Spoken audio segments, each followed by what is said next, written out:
সুপ্রিয় দর্শক, জীবনের গল্পে আপনাদের স্বাগতম। ক্যামেরার সামনে দাঁড়িয়ে আছে এই মুহূর্তে একটি অসহায় বোন। আমরা শুনবো তার জীবনের গল্প।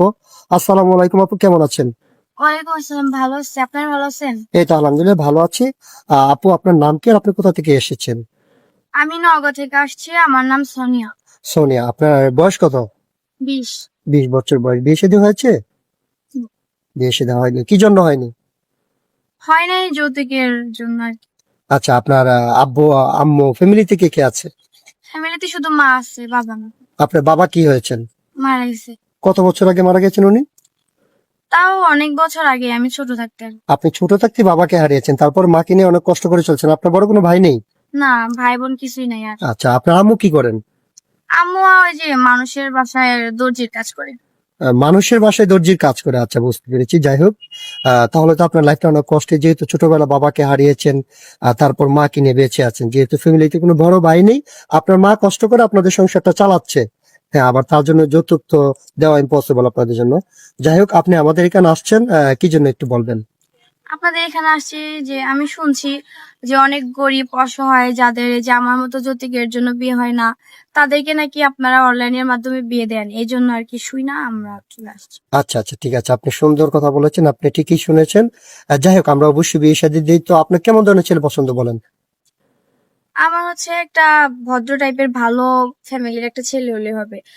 আচ্ছা, আপনার তো 20 বছর বয়স। হ্যাঁ, আপনাকে যিনি বিয়ে করবেন ওনার বয়সটা কেমন হলে আপনার জন্য ভালো হয় বলেন? বয়স এখন যেমনই হোক, মানুষের মন মানসিকতাই সব, বয়সটা কোনো ব্যাপার। আচ্ছা, যাই হোক আপু, আপনি সুন্দর কথা বলেছেন। আমরা তো এই ভিডিও পাবলিক করার পর দেশ থেকে প্রবাস থেকে শত শত ভাই আপনার সঙ্গে যোগাযোগ করতে চাইবে। আপনার সাথে যোগাযোগ করবেন কিভাবে? এখন আমার তো কোনো ফোন নাই যোগাযোগ করার জন্য। তো আপনার যদি কেউ যোগাযোগ করতে চায় আমার সাথে, তাহলে আপনাদের মাধ্যমে করতে হবে। হ্যাঁ, আপনি আপনার ব্যক্তিগত কোনো ফোন নাই, আমাদের মাধ্যমে যোগাযোগ করলে আপনাকে পাবে। হ্যাঁ। আচ্ছা, ঠিক আছে। সুপ্রিয় দর্শক, এই মুহূর্তে দেখতে পাচ্ছেন ডিসপ্লেতে একটি নাম্বার। এই নাম্বারে ইমো হোয়াটসঅ্যাপ খোলা আছে। যদি কোনো ভাই ওনার দায়িত্ব নিতে চান, তাহলে ওনার একটা ছবি স্ক্রিনশট মেরে পাঠিয়ে দিয়ে আমাদেরকে ভয়েস করবেন।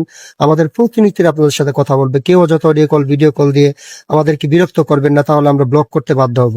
আচ্ছা, ঠিক আছে আপু। অনেকের বয়স তো 40, 45, 50 বছর হয়, যারা বিয়ে শাদী করেছিল। অনেকের স্ত্রী মারা গেছে, চলে গেছে, বাচ্চা কাচ্চা হয় না। ওইরকম ভাইয়েরা কিন্তু আবার দ্বিতীয় বিয়ে শাদী করতে চায়, কারণ অনেক টাকা পয়সা থাকে তাদের। যদি 50 বছরের কোনো ভাই আপনাকে বিয়ে করতে চায়, বলবেন? হ্যাঁ, বিয়ে করছিল এটা কোনো, হ্যাঁ ঠিক আছে, ওনার যদি সংসার থেকে কোনো সমস্যা না হয়, আমাকে যদি ঠিকভাবে চালাতে পারে, তাহলে আমার কোনো সমস্যা নেই। আচ্ছা আচ্ছা, ঠিক আছে। হ্যাঁ, একটা পুরুষ ইচ্ছে করলে 4টা বিয়ে করতে পারে, আপনাকে যদি সে সম্পূর্ণ পরিপাটি ভাবে রাখে, আপনার তাতে কোনো সমস্যা নেই। আচ্ছা, আপনি নামাজ কালাম পড়েন? হ্যাঁ করি। আরবি পড়া করেছেন? হ্যাঁ করছি। আচ্ছা, ঠিক আছে। আপনি বিয়ের পর কোথায় ঘুরতে যাওয়ার ইচ্ছা আছে আপনার? জামাই যেখানে যাবে সেখানে। আচ্ছা, ঠিক আছে আপু, আপনার জন্য শুভকামনা। ভালো থাকবেন, সুস্থ থাকবেন। আল্লাহ হাফেজ।